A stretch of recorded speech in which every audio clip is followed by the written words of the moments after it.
people are coming to this, although we got like 115 people sign up. Yeah. So what do the numbers normally look like?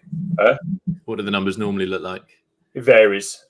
Sign up wise, it varies. I think obviously we had a couple of weeks to really kind of share this, so I think that's why it's so good. Hello, everybody! If you are here already, it's lovely to have you here. Join us. If you are here already, get in the comments and say hello. Tell us where you're joining from. Really looking forward to this conversation around. I don't know whether to give it away yet, or whether I can't remember if the bio gives it away, but around exercise and how important exercise is for us as human beings, both from a well-being standpoint as well as a performance standpoint.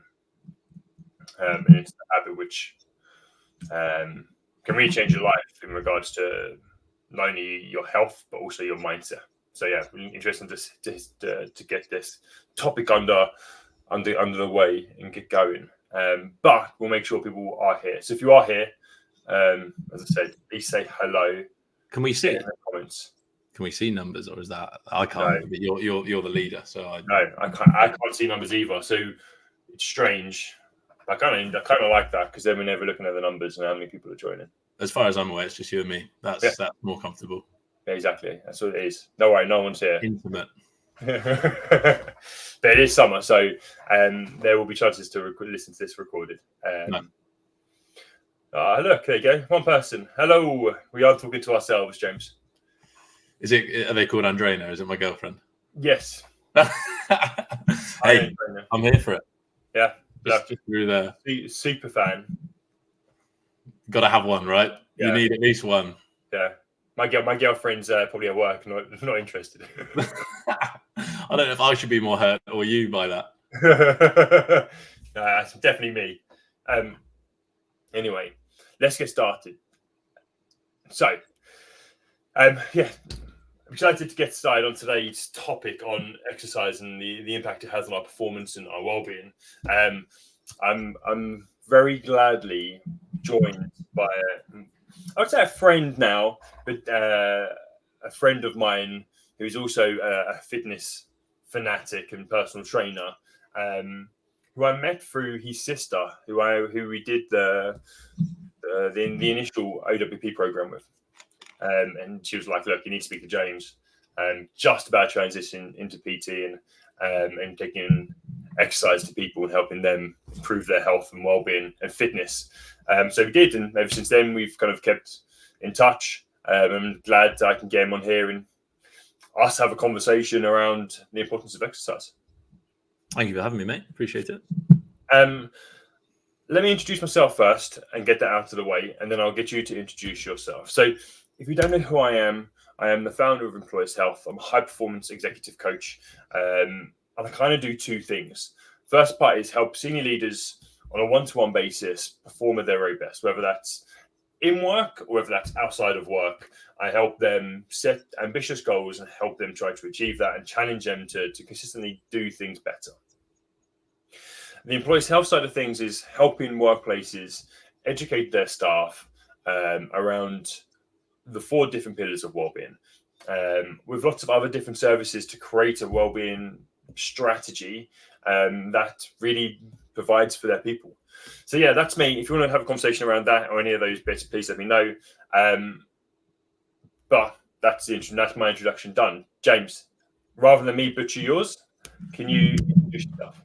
I can. I'll go back to, so at the moment, I'm a personal trainer. I'm an online and in-person coach, prioritizing the space that I used to be in. So that kind of senior management, middle management kind of person, they're my ideal client. Why do I feel like I have any credibility in that space? Is because I came out of university with a maths degree, and the only thing that seemed like a natural next step with a maths degree was to go into banking or accounting. And my sister was in that; she had that one, so I thought, you know what, I'll lean into banking then. So I joined the HSBC grad scheme, became a branch manager in Bournemouth for 6 months, which was crazy. I didn't know what a loan was, what a mortgage was, and they'd slap you at the front of a branch with manager on your chest in a suit and say, you are now the branch manager. So that was a mad experience, thrown in at the deep end. And quite frankly, I was itching to get into head office. I had this idea of myself as a banker with a briefcase in Canary Wharf, and sadly, that's what I did. I bought a briefcase. I was the original in-betweeners briefcase banker. I loved it. I loved it, and I felt like I was playing the part. So I moved there. I had various different roles. Very lucky to have some phenomenal bosses and role models along the way who themselves prioritize fitness. It was always a piece of my life. It was always a part of my life that was a non-negotiable. And to have managers that agreed with me and found ways of integrating exercise into an incredibly busy work life. I mean, talking kids, C-suite, more responsibility than I could ever imagine, meetings back to back, but they still made it a non-negotiable. And that kind of empowered me to never have to sacrifice that as well. And there are obviously times where you have to take a back seat because projects are going hell for leather. But yeah, I worked up sort of up the ladder until after 7 years, I was a digital program manager working for the expat business. Loved it, really exciting. Basically taking journeys that were physical and in paper online and digitizing them and building browser and phone journeys. And then COVID hit and it kind of put a stop to that romantic side of working in finance in the industry. And I was caught up with, had a good amount of money, had a good job. I was busy. I was sort of waking my way up that ladder, and then COVID hit, and it just it stalled everything. I found myself honestly for 6 months in COVID, getting up at 8:30, having a meeting at 8:30 till 9, and sitting there in. I'd love to pretend it wasn't just in my pants a lot of the time, doing nothing and feeling like I was not achieving. And for 6 months, that was quite fun. I enjoyed getting paid a handsome wage to do nothing. And then I don't know whether it was a stop and look in the mirror situation or a gradual thing over time. And I thought, I'm not impressed with myself anymore. I'm not tenacious. I'm not ambitious. I'm content with sitting in my pants and taking a wage and doing nothing. And I'm 30 years old. Like, I was proud of my trajectory of the person that I was becoming. And then all of a sudden I was just a bit of a shadow of myself. And I thought, if I became disillusioned with that whole life and thought, if I do this for another 30 years, I'm going to be another pale, stale male, well paid, a bit just, that archetypal financer, banker who has a nice house. He doesn't see his kids or his wife, or and he resents his kids because they're living the life that he wants and all the rest of it. So I just thought, no, now's the time. I'm going to get out. And luckily I found a way to orchestrate redundancy. And that was my ticket out of banking. So a lot of people, when they hear my story, think, oh, you're so brave for leaving banking. And I always want to put that out there, that I was given an opportunity to leave banking. I was paid to leave. So whilst it was a big decision, for me, it was an easy one. And I appreciate a lot of people that I speak to who are stressed and in finance and in banking won't be given the opportunity to take redundancy and wouldn't even necessarily see redundancy as an opportunity. It's a scary thing for people with dependents, with kids, with mortgages. I was free of all of that. So I was very lucky. And I said, I'm not saying taking redundancy and walking away is possible for everyone. But it did just allow me to reflect and see that the people that I was sat next to every day are stressed and they're overworked. And if the kind of, to draw a line under it, if you don't have exercise or an outlet like exercise in your life, it's very easy to get lost and get in the weeds of it and just get on that ladder in the rat race and not be able to see the woods from the trees. And that's the sorts of people that I want to help. Yeah, I love that. Do you know what? I mean, obviously the exercise thing does play a big role, but what's really kind of screaming out to me is this: there's two things. That sense of purpose and identity to who you are, who you want to be, and how that began to wane during COVID, and how that then allowed you to reflect and figure out who it was you are, and want to be, but also then kind of the sense of direction as well. And I speak to so many people as a coach, as a professional coach, especially within the workplace, who don't have direction.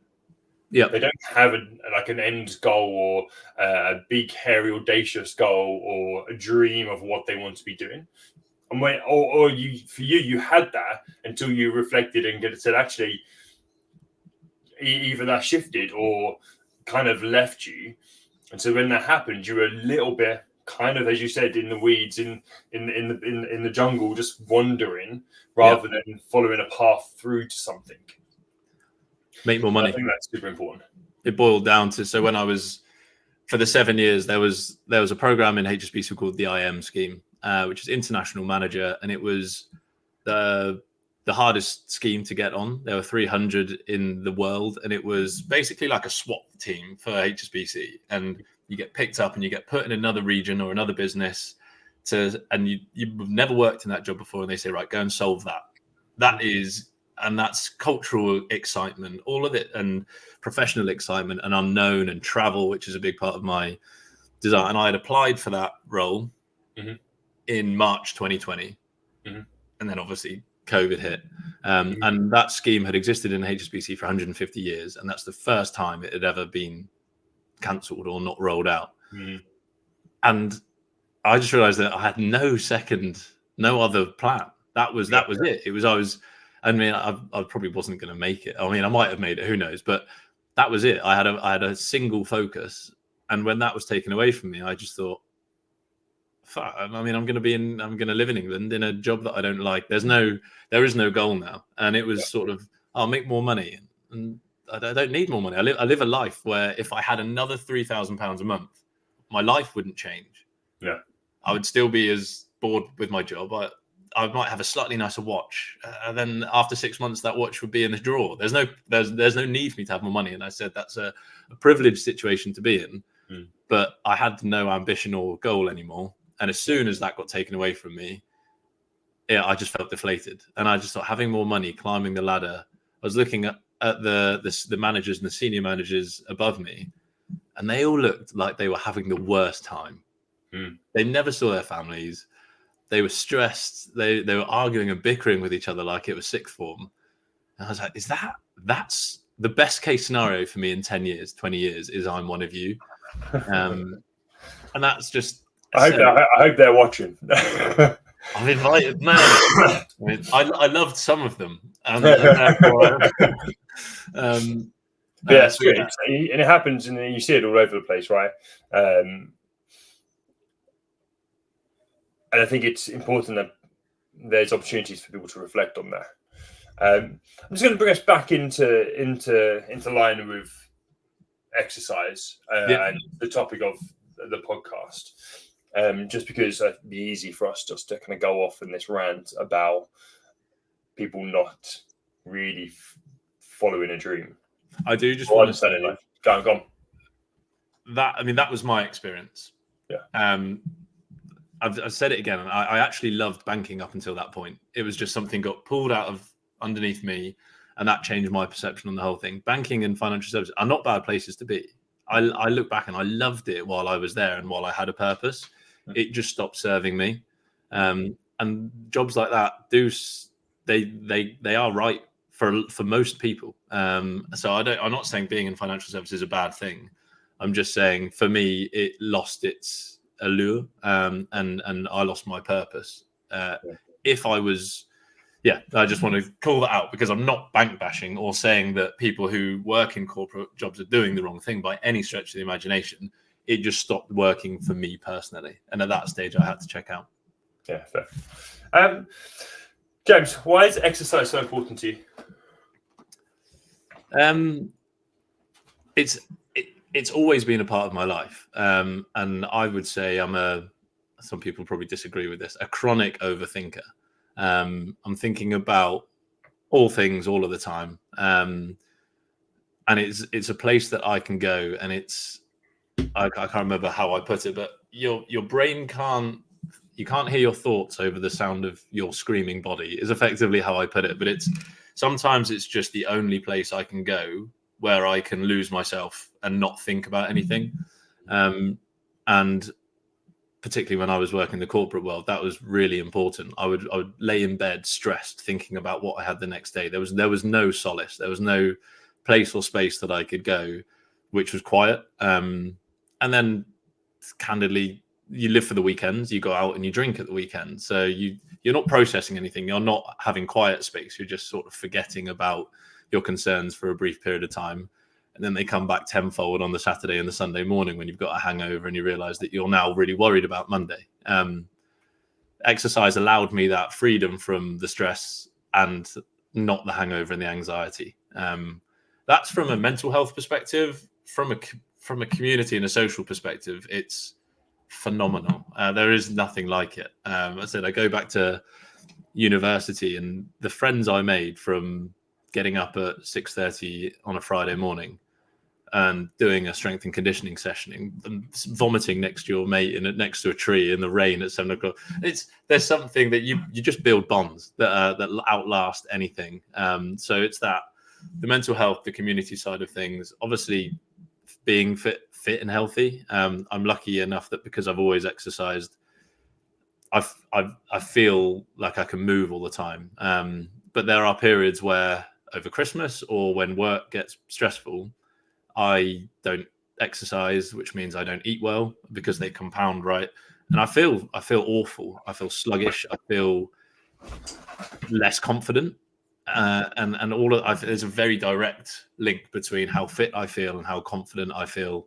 And that's really important. So all of those different aspects of your life, I found myself getting more anxious when I wasn't exercising. I used to suffer from partial panic attacks in meetings.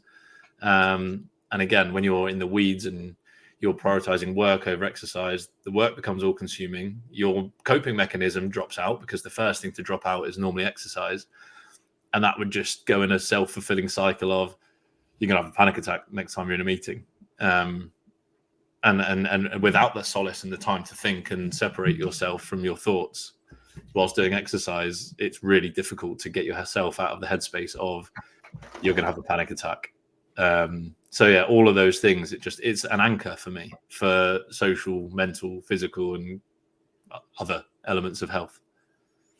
Yeah, I think unless you're in that cycle, because obviously we're very similar, right? Like we've both been active since a kid, really, playing sports, or then it's in the gym doing exercise. Yeah. When you have a week off or a couple of weeks off and go on holiday, I'm not one of these people who will go on holiday and do exercise normally. But even like when I get back and go, I need to get back into it, just because that time off, you notice the kind of mindset shifts, or the feeling of how your body feels. Yeah, more tired, more lethargic than you do when you're consistently keep doing it. And I think that plays a big role on kind of the energy you have as well. Yeah, I agree. And I think it's the difficult thing is the thing that we need to get better at communicating is to people that haven't felt that. Yeah. To people that who only see exercise as something shit that they don't want to do because the opportunity cost of getting up and going for a run is sitting on the sofa and doing something you like. So there's already a mental trade-off of why would I give up something I know I like for something I'm pretty sure I won't. And then you can't even say, because there are immediate benefits. Because there aren't immediate benefits. You sweat, you're out of breath, it sucks. You got to do loads more washing. You're not doing things that you like. And you're having to persuade someone who's never felt the benefits of something to do something that they don't want to do, they've never done, for potential benefits 1 to 6 months in the future. Yeah. Because you can't even say, right, the first time's not great, but the second time, that's when it really kicks. It doesn't. It takes a long time. And even sometimes we potentially get up to exercise and go, sod this. Can I just sit on the sofa? Yeah. But we've got thousands of versions of ourselves that have already got up, done the thing, proved to ourselves that it works, that we can rely on. So we've got 1,000 versions of ourselves holding ourselves to account. So we know it's going to happen. And then you've got to get someone who hasn't felt that to put themselves through quite a lot of shit and inertia to get to a point where they can feel it. And once we've got them there, they all turn around and go, I can't believe I didn't do this sooner. Yeah. I'm really disappointed in myself. And you have to go, it's not about looking backwards. We all have shoulda, woulda, couldas, but how good? And then it becomes a non-negotiable, and then it's in the diary, and they go, I had so much time. Yeah. I had a lot less energy. And again, that's another equation of you got to spend energy to get energy. So yeah, we need to find a way of bottling that feeling and saying, I promise it's coming. And you can't bottle it. It's just communication. I think I want to disagree in a part with you, just because I feel I explain exercise in two ways. The benefits on our health is, as you said, down the line, right? Yeah. The impact of doing cardiovascular exercise and strength training for your long-term sustainability and longevity in life. Yeah. Is not now. Yeah. I could work with a client. The very first session they have, they go, "Oh, I feel fantastic." Yeah. And I think the difference is it's the mental side, which I think exercise. Well, I train now to make myself feel good. Yeah. But I know in the long run that the more I do this exercise, the healthier my body will be, the better I'll look, and the better my brain will perform. Yeah. Down the line, but I will talk myself into it, knowing that I'll feel better afterwards. Yeah. So there is an instant gratification. There is. Maybe I push my clients too hard too soon. Yeah. Because maybe you need to do shit. And I'm like, no, but I think you're right. Sometimes there might be that instant. The endorphins are just there. Yeah. But you've got to get them to that first hurdle. And that first hurdle is often the most difficult one. There's a cheesy saying that the heaviest weight in the gym is the front door, because actually, once you've done that bit, you're there. Your clothes are on. You might as well just crack on. But it's getting people to want to do it. Creating the routine. It's creating all of that, which is the hard part, right? It's not so much the exercise is hard, and as you said, it's difficult and it can hurt and it can be a pain in the ass to think about. But it's the routine and the regularity of it, which is also then a really difficult part as well. Yeah. For sure. It's on that. How do you create that in your difficult days, or how do you get your clients to buy into that? Well, how do I get them to make it a non-negotiable spot in their diaries? Yeah, it's very much case by case. When I was working in London, I would cycle from Tooting to Canary Wharf, and that was if the weather got anywhere near English weather, I wouldn't say I did it every day, but that was that. And then if I didn't, then I would get up and I would go to the gym beforehand. So before work, because quite often I was working till 7-8 p.m. And I knew if I didn't get it out the way early, it was going to have to drop off. Really lucky that I had a boss early called Paul Shamilovich, who was, I'd cite him in pretty much all of my experiences. On a Monday morning, Monday afternoon, at midday, we went and played six-a-side football. And I'm not saying everyone has that opportunity, but his job in HSBC was effectively creating a new bank. He built HSBC UK, so him and his team, which I was in. So a big job. We had 2 years. It was a regulatory requirement. We had a load of work building a bank. And he made it okay for everyone to go and play six-a-side on a Monday. And I didn't leave till 8 or 9 p.m. on a Monday. So it wasn't like I was doing 9 till 5, taking an hour and a half out to go and play six-a-side.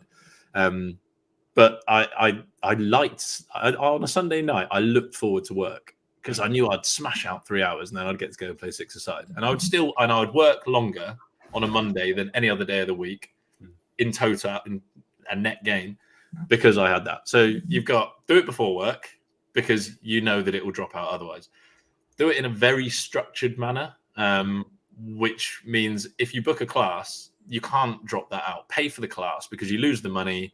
and have a word with yourself and say, am I really in a position where I can't leave the office for an hour if I make it up later? Mm-hmm. And if you can't, conversations need to be had with managers and go, I'm an ad. I don't want to. I said, in my experience, you're an adult. You get your work done. If you have to leave at 10 o'clock on a Tuesday morning to go and do Barry's boot camp, and you come back for the sake of the other 8 hours that you're at your desk that day, you're going to be a hell of a lot more productive. If your manager says no and you have to drop it out, you are working at about 40% capacity for the rest of the day because you're pissed off and you've been rubbed up the wrong way. Mm-hmm. So structured is a good way of doing it, and have that conversation with your boss. If they say no, then it's a bigger piece, and I won't give my genuine opinions on that. And then if you're working from home, it's just make it fit. Clients will say, I can't do this, and I say, well, it's as small as every time you have a coffee when you work from home, give me 20 air squats. You've got 3 coffees a day. That's 60 air squats a day. That's 300 air squats a week. 1,200 air squats a month. You wouldn't have done otherwise. So there's that kind of the small incremental nuggets that you can integrate. And then, try and get a community going. It's so much easier when one of your mates is doing something. You just can't drop out. There's that competitive edge. There's that reliance on one another. There are so many different ways. That's like I've just recently kind of got back into. I've just got myself a new training buddy, and that has really motivated me to get in more. I can be really unmotivated sometimes, get in there, but now I've got a buddy to go and train with, way more motivated, way more kind of focused, and even excited to get in there and do something. So that's a really good cue. I really like your tip about doing it early. This is one of the things I've always said to people: if you struggle to do exercise, do it first thing before any other excuse comes to mind. Yeah, because it's easy. You get to 12 o'clock and you go, I've got to make lunch, or I'm busy, or work's asked me to do this. Whereas work doesn't ask you to do anything at 7 a.m. in the morning normally.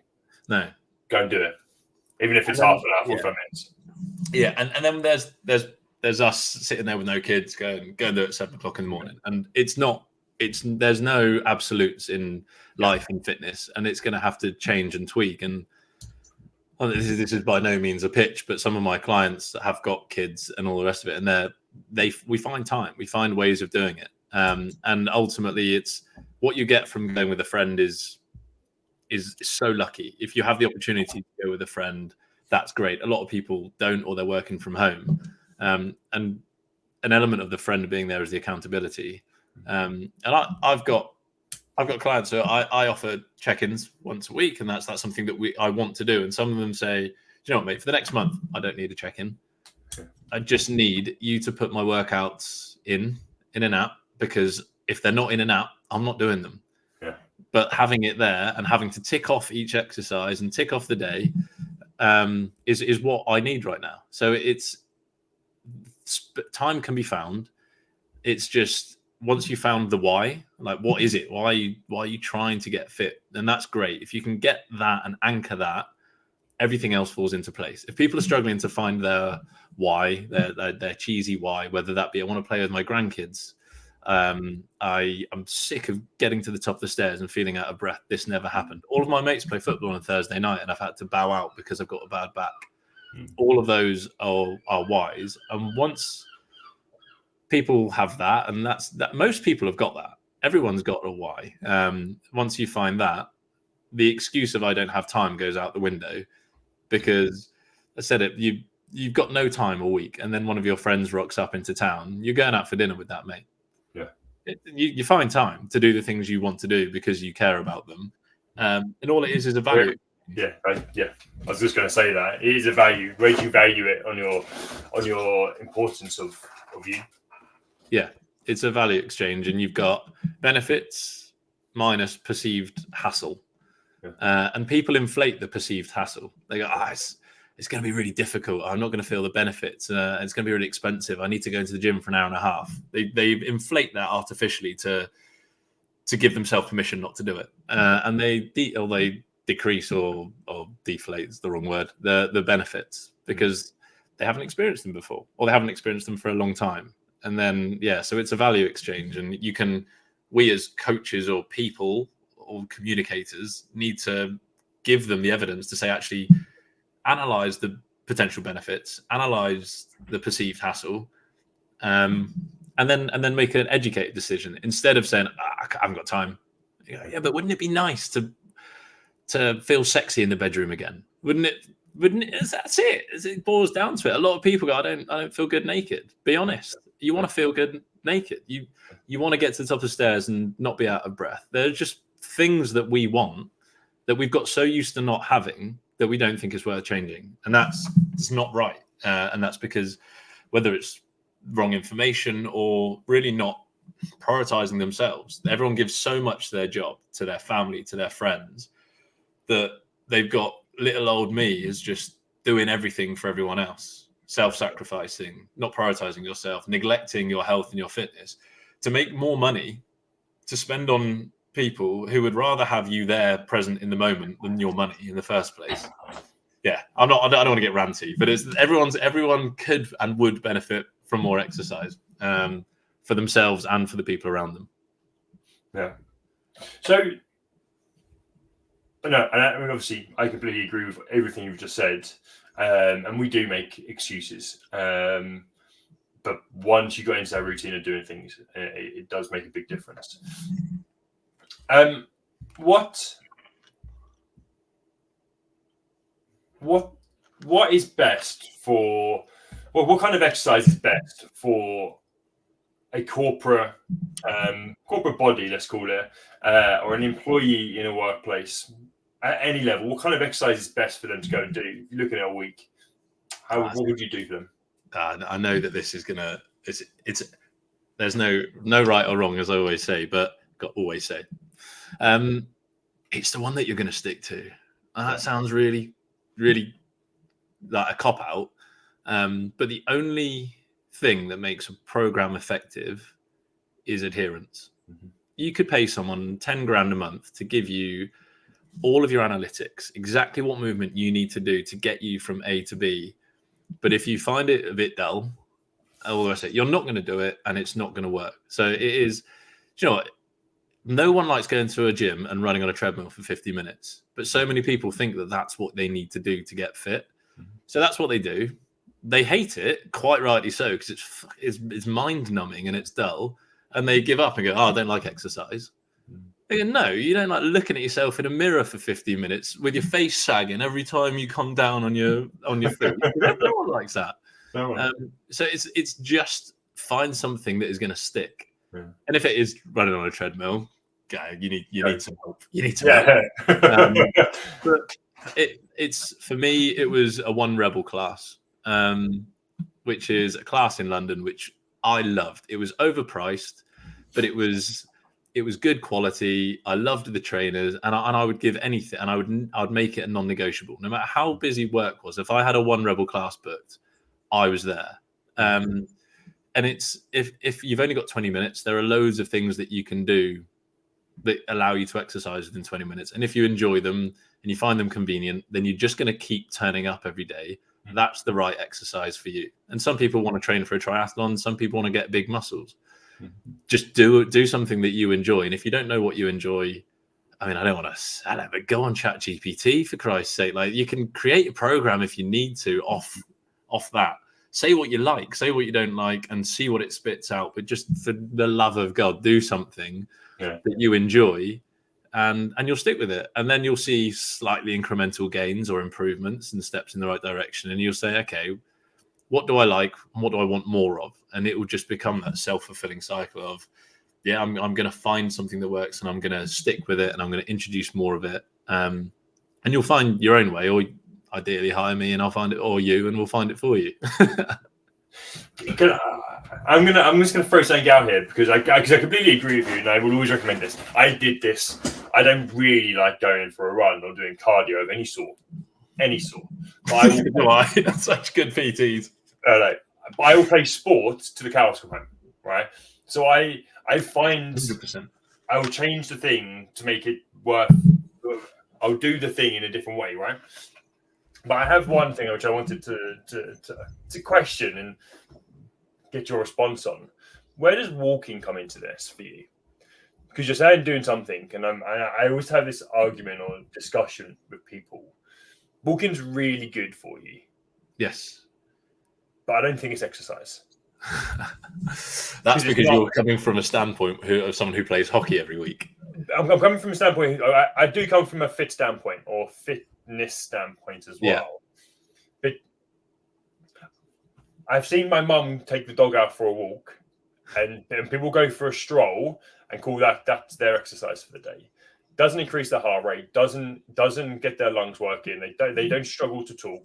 Yeah. For me, yes, it's really good for you. I'm not saying this. I'm not saying it's not good for you. Yeah. Where does it come when people use that as I walk? That's my exercise. If that's it, then no. I'd be like, I wouldn't word it like that. But if that's all you're doing, then I struggle to call that exercise as well. I've got I had 152 kilo client. He's now 138 kilos, and he was walking before we started working with each other. So it's a supplementary activity to a structured program. Everyone should be trying to up their steps for sure. Your non-structured program exercise every day makes up to 15 to 30% of the calories you burn is just doing stuff. So if you're currently on 3,000 steps a day and you go up to 6,000 steps a day, you'll see a difference because you're burning X amount of calories more. But it's not exercise. It's a good thing to do. Like one of my bosses, we used to have all of our one-to-ones on a walk. Amazing idea, because I mean, that's not really from an exercise perspective. That's from, you're not in a static, stale office room. You're seeing greenery. Your brain's doing other things. It helps with dynamic thinking and creative thinking. But no, I hope we don't get any hate. But no, for me, it's a supplementary activity. If you can do, same with you with sport, man. If you tell me to run for an hour, I'll laugh you in the face. If you tell me to follow a small bit of rubber around on the floor for an hour, I'm like, I can't take my eyes off it. Kick it and I'll follow it. I will follow it till my legs fall off. But it's yeah. I think it's just, the reason why I bring that up is just an interesting thing, right? Like what people call exercise. There needs to be a line of what's really beneficial for somebody's health, and to make that impact. Because what I like about walking is it does give you a chance to be very mindful, very reflective, and have those, as you say, creativity moments, and to really kind of understand your thoughts. But it doesn't give you that boost in endorphin release. No. It doesn't give you the pressure your body needs, or the spikes in your body's output. No, I agree, mate. It's a good thing, but I remember doing Pilates and leaving. Is that exercise? And you've got different types of Pilates, and it was a particularly slow one. For me, if I'm not sweating, there is a trigger that's not been flicked in my head that says you've not exercised. So even with yoga, I had to do Bikram yoga because I sweated, and it was exactly the same movements, but I sweated. I need my heart rate to spike. I need to leave knowing I've been doing something good for me, and I found that with bodybuilding. I did a sort of 9-month bodybuilding program with a friend of mine, and you feel pumped when you leave, but you're not sweating. Some of the times you're not even that tired. And I would think, I know I've done good, and I know that my muscles have worked, and I know I'm going to go and have to refuel, but I'm not sweating, and I'm struggling with this. So I would always put in a 10-minute AMRAP or ladder or something where I go, the body, I've done the thing that my program demands, and now I need the thing that my brain demands, and now I've exercised. You see, bodybuilding is perfect when you're a really sweaty person, because I'm always going to walk out sweating. No. Hey. So I can get away with being lazy. you can do the ironing and call it sport because you're just sweating anyway. 100%. He said, do you know what? That's my recommendation, 20 minutes. And no, I guess we're just kind of getting into it now. But I think one of the other misconceptions for people is that you actually do need to go to the gym for an hour, whereas that's a big misconception. Big time. And I think people will find or use that as an excuse and say time is an excuse. I can't get to the gym and do that. Well, like one thing I've done, and I used to go into the gym, train for 90 minutes, 2 hours, bodybuilding. But now my sessions are 40 minutes, 45 minutes. Yeah. I'm like, I want to get in and I want to get out as quick as I can, and get the right amount of volume, everything I need to for my body. Because for me, when you've lived in a gym for however long, you don't want to be in the gym for any longer. Yeah. And so you get in and out. Yeah. And so you can still get really fantastic workouts in 30 minutes, depending on what your goals are, right? And I think it's a big misconception, especially for people who can find time as an excuse. Yeah. Yeah. I've never worked out in the gym that I'm a personal trainer in. Mm-hmm. Weirdly, I spend lots of time there, and it doesn't working out for me is as much as a mental game as well as a physical one. And if I were to start a session before a block of PT or after, my head wouldn't be in it. I don't want to be here anymore. If I've got the choice to leave, I will. So I go to another gym to work out. And I posted the other day a little hint that I used to do was my boss Paul, funnily enough, used to do this with me, and he would always carry a deck of cards on him. Mm-hmm. Yeah, and he would allocate a movement to each suit in the deck, and you would put the deck down, and you'd turn each card over, and whether it be burpees, press ups, squats, or whatnot, and it's 15 to 20 minutes, and you're sweating your tits off by the time you're done. You can make it full body, and genuinely body movements only in a hotel room. If you're traveling with work, whatever it is, you can work out, and you can be absolutely ruined in 15 minutes. So yeah, and it's taking you one step closer to the person you want to be. It's not taking 2 hours. You're sweating. You've snuck it in. You feel great. You feel better than everyone else. You've that time between meetings and dinner, everyone else has just gone home and probably had a beer from the fridge, and you've done a workout and you feel good. And then when you get out to dinner, because you've done a workout, you don't want 5 pints. You might have a couple of 0-calorie mixers, and I want a drink and all this. Or you have 1 pint, and then because you worked out, you have a high protein, high nutrient meal instead of a burger and chips. And that 15-minute workout has had a huge impact on the rest of your evening. And it didn't take 2 hours in the gym, and it didn't take all the equipment in the world.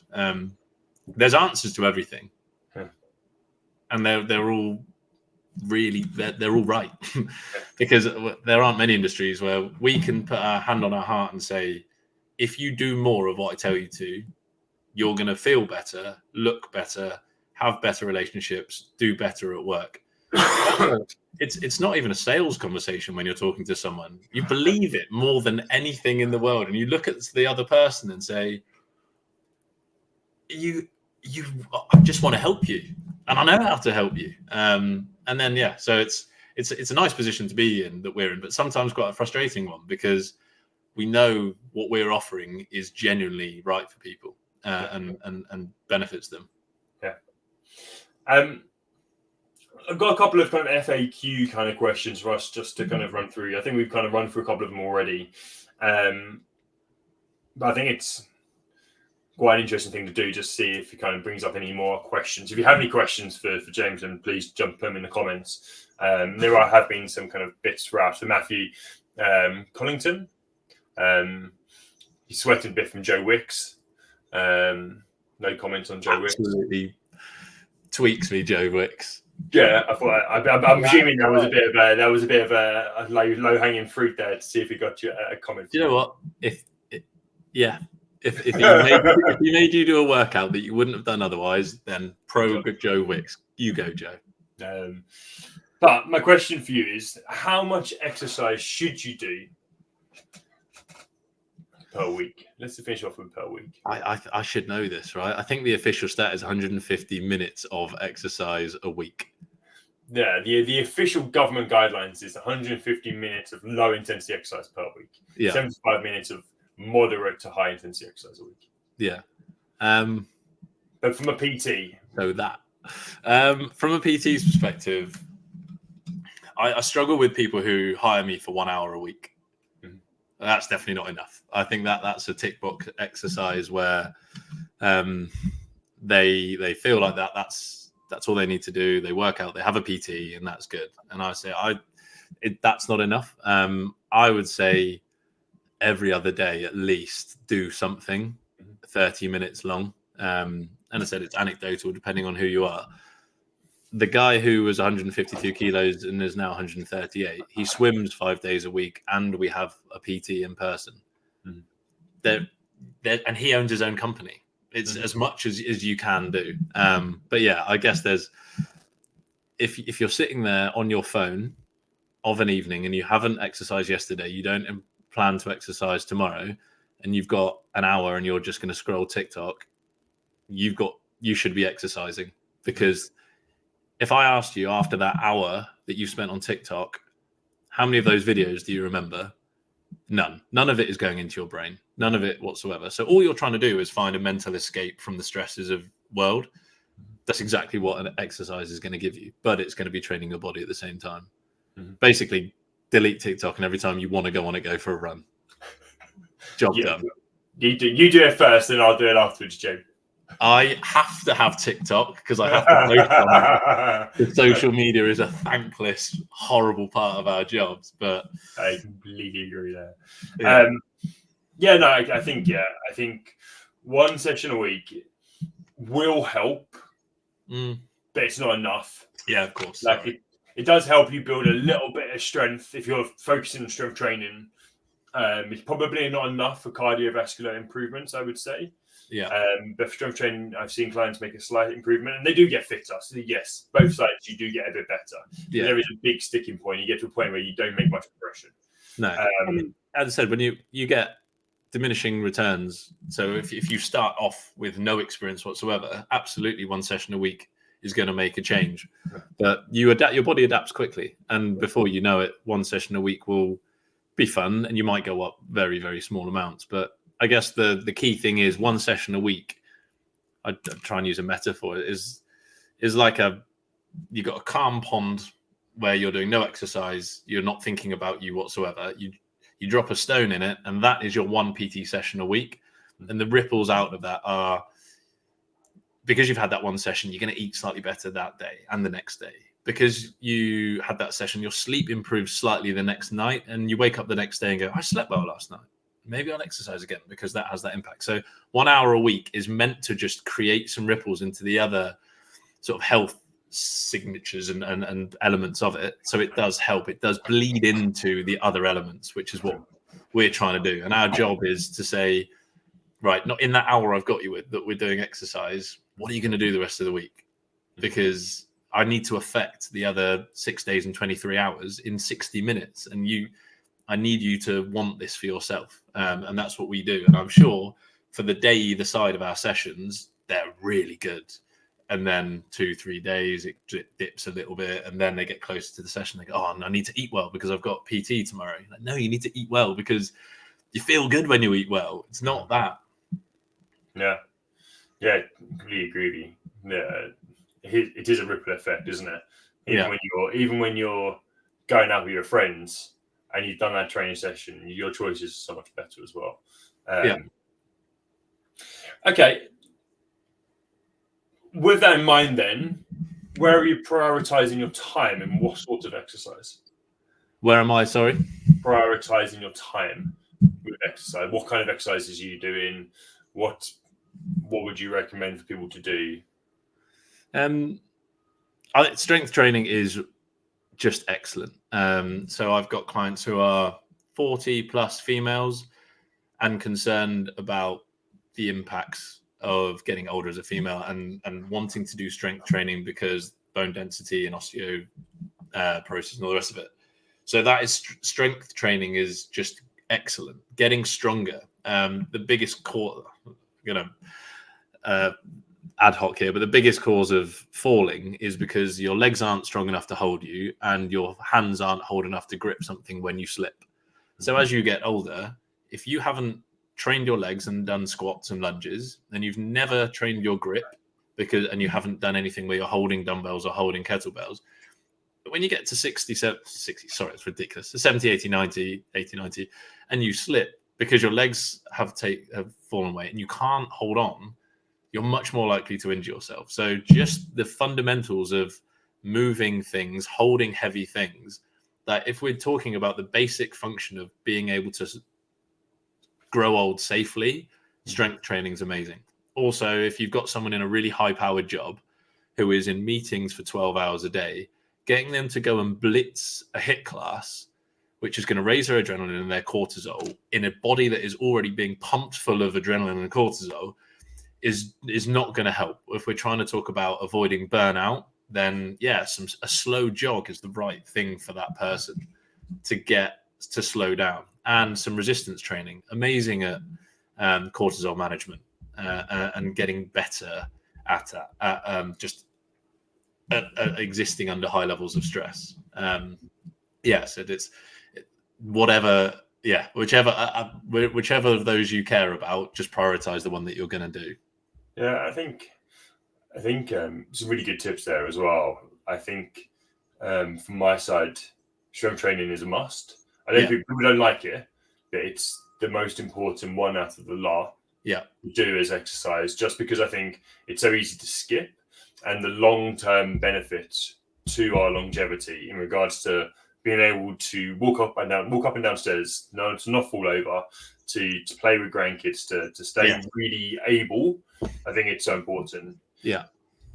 And then obviously getting some cardio. And I guess if you're doing a strength exercise, this is where walking comes into it, because then you can do the two, which is one which, I mean, you can't just stroll with a dog which doesn't move like my mum does. But actually a walk or something which is going to get your heart rate up, make it a little bit more challenging to talk and breathe, that's going to make a big impact.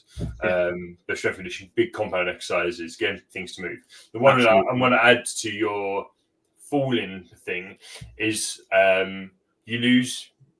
people fall over a lot when they get older is because the neurological responses or feedback from their feet goes first. Yeah.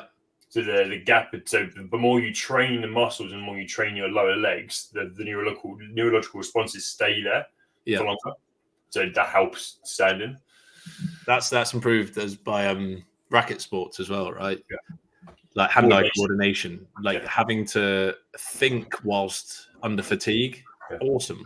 Yeah. Like, we never have to do that. One of the things that I love making clients do is skip, because you have to be aware of where different parts of your body is at once whilst trying to control your breathing. Mm-hmm. And as you get more fatigued from a muscular and a cardio perspective, it's harder to stay in control. Yeah. And that's nowhere near as good as going and playing tennis or squash and going, where is my spatial awareness? Mm-hmm. Not only when I fall am I going to need to hold on to something and be able to hold it tight, I need to hit it when I reach out. Mm-hmm. So if your hand-eye coordination or your neurological receptors are just not trained, then it's compound movements and just be strong. And the rate of muscle deterioration increases the older you get. Whatever I said when you asked me the initial question, strength training is the right answer. All right. Delete the rest of it and just say strength training. Well, yeah, we'll ignore metabolic conditioning, we'll ignore aerobic training and training, nonsense. All of it, just strength training, because you look good naked as well. Anyway, James, look, we are 55 minutes into this basically. I've got one question to ask you to finish up on. I've really enjoyed kind of just having this conversation and just talking about exercise. But what can you give clients or the people listening as like a top 3 take-home bits of advice? What are your top 3 take-home bits of advice for people? Blimey, mate. The world-class basics, which Jake Humphries talks about, is you can't out-train a bad diet, and you can't out-train or out-eat a bad sleep regime. Like, sleep is the place where all of us self-sabotage to the nth degree. It's mad. If you just put the phone down half an hour beforehand, don't charge your phone right next to your bed, so it's the first thing you look at. charge it over there. So A, when it goes off, you have to get out of bed, and B, it's not the first thing. You're not shown a barrage of what is effectively awful news or nonsense like Molly May and Tommy Fury breaking up. Like, you don't need to be poisoned by that first thing in the morning or last thing at night. So sleep hygiene is the biggest and easiest thing that would change the dial in terms of your energy and your ability to function in the morning. And yeah, it's just sleep hygiene is one thing that we haven't really touched on, but it's probably the first thing I address with new clients is, what's your sleep pattern like? That's crucial. I guess I'll go through each. And so the first one is sleep. The second one is nutrition. You have to understand what you're putting in your body. For people that are ambitious and abuse themselves mentally for 12 hours a day in an office, it's so amazing that they frequently fuel themselves with absolute empty calories, a load of crap, just sugar, processed foods, all of which impact your health and your ability to think with clarity and all the rest of it. So you're just poisoning yourself from the inside, living for the weekend, stuffing yourself with beer, and then trying to deliver excellently for 12 hours a day with low sleep and poor nutrition just isn't going to work. So sleep hygiene is the first one. Nutrition is just take the time to fuel yourself properly. The last one is bloody strength train, isn't it? You've got to strength train.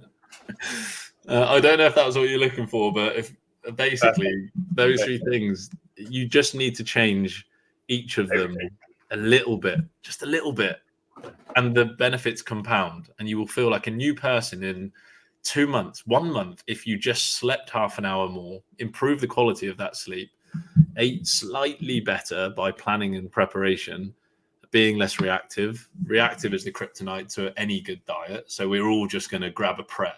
Yeah, great. That's just, it can't be the go-to. And then strength train and get out on a run. Yeah, and go for a slow walk and go for a slow walk. Do some conditioning as well. Play sport. Yeah. Enjoy it. Yeah. Do everything. Thank you. I've enjoyed that. I hope everybody has to reach out to James. He's on the link somewhere on LinkedIn. Where else can they find you, James? Instagram, James Micklem PT. Busier there, aren't you? I'm quite busy there. It's a very different space to LinkedIn, right? You communicate differently. So yeah, I wouldn't say there's more personality on Instagram, but there's a bit more artistic license going into what I say. And then yeah, LinkedIn, not on X, doesn't, and stay away from TikTok if you can avoid it. Yeah, me too. All right, dude, thank you. Thank you so much for having me, brother. No problem. Stay where you are. Everybody else, I will see you all soon. Thank you for joining us. Take care. Bye-bye.